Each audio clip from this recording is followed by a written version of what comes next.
করছি, সেদিন জাহান্নামীদের ভীষণ কষ্ট হবে, আর জান্নাতীদের জন্য অত্যন্ত আসান হবে, অবস্থাটা খুবই আরামের হবে।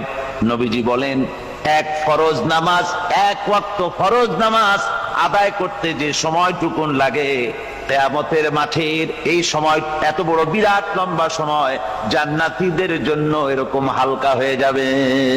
সুবহানাল্লাহ। হযরত আবু সাঈদ খুদরী রাদিয়াল্লাহু তাআলা হাদিস কেন বর্ণনা করেছেন, এক ওয়াক্ত নামাজ, একটা ফরজ নামাজ পড়তে যতটুকুন সময় লাগে, এতটুকুন সময়ের ভেতরে জান্নাতীদের কারবার শেষ হয়ে যাবে। সুবহানাল্লাহ বিহামদি। আর ওদের কারবার তো শেষই হবে না। وَيَوْمَ تَشَقَّقُ السَّمَاءُ بِالْغَمَامِ وَنُزِّلَ الْمَلَائِكَةُ تَنزِيلًا। ওরা ফেরেশতা দেখতে চায়। সেদিন আসমান সমূহ